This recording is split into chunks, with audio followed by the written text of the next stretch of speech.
leader of the INRI Evangelical Spiritual Church, Primate Yodeli's recent prophecy is not sitting comfortably with many supporters of the Labour Party who believe it is threatening the presidential ambition of Mr. Peter Obi. The cleric had prophesied that the People's Democratic Party, PDP, and Labour Party will cease to exist in the next 3 years unless they opt for a merger.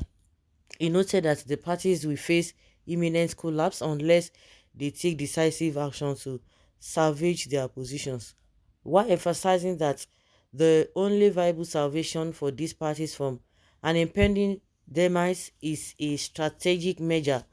The cleric cautioned that failure to do so will result in a continued erosion of their relevance within the political landscape of the country. Reacting to this, some Nigerians resorted to prayers against the prophecy as they fought the major talks.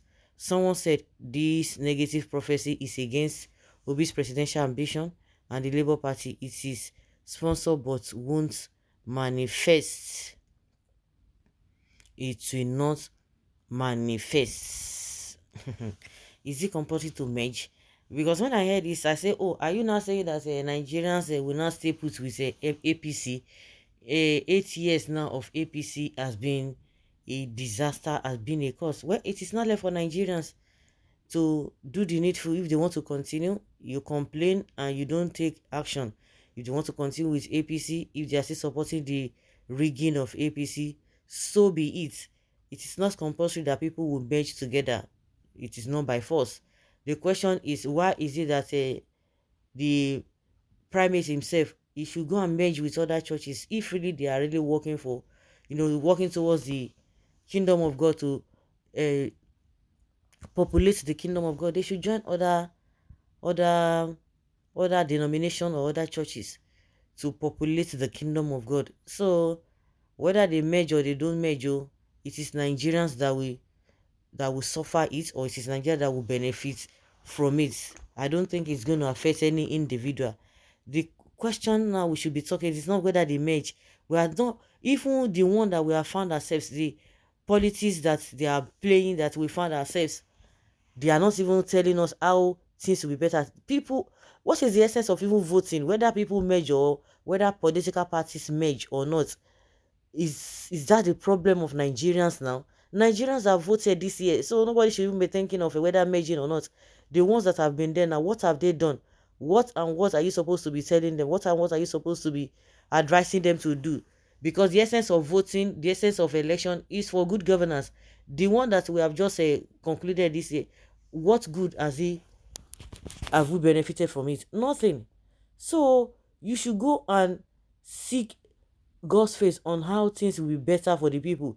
The one they have chosen, or the one they've done, they are not even seeing the benefits. The dividend of that is not even coming up. You are still telling us a major or no major. Is that what will bring about good governance? It's unfortunate.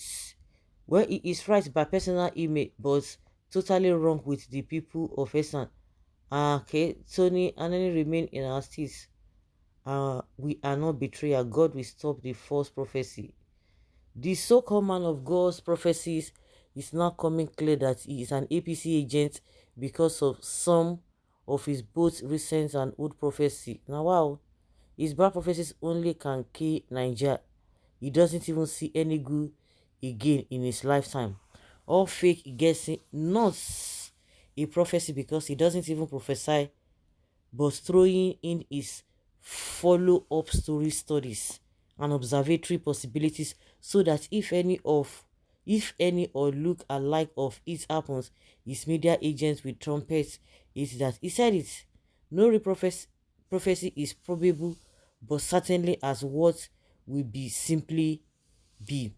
So nothing is like saying Obi can avert the danger only if he and his party change solution, and which solution. Do you need anyone to prophesy this to you before you know? Even after the election, the party split into two factions. Also in PDP, lots of people left to the ruling party. Is this election? Is it by election? Whether they split or they don't split, is that why the Nigerian people are not gaining? They are not The ones that voted for APC. So what have they gained? Is their splitting affecting the economy? Is it affecting their income? Is it as a result of their splitting that is making the economic to go down on a daily basis, even per second? Is it as a result of that they are just doing appointments or making appointments and what have you? Exchange rate is something else. Things are expensive. People are crying. So is it what has that got to do? Whether they split or no split, so that is not what Nigerians need now. Back to sender, you will disgrace the prophets. God will disgrace the prophets. See that do support the bad leadership of this country. This is not prophecy but observation. That was what happened to AC and AD. They are no more, but their death gave birth to APC. That is ruling today. Many Nigerians who are condemning the prophets are Christians, but they don't even know the mind of God works. The man has proven many times that he is a true man of God. God sees far beyond, before time. Is this a prophecy or a wish list? The political prophet, tell me, is your calling now politics? Then what will Nigeria benefit from that if only APC will function in Nigeria? If all opposition die and you see Nigeria dying, because the beauty of democracy is opposition in Nigeria, it cannot work. Tell us what Jesus said we should do. Prophecy man, go and gather the lordship children of God. That is the work of pastor, not once what will happen. The one you prophesy before, what happened? Know your work. Know your work. So guys, let's say your opinion and have your take on this.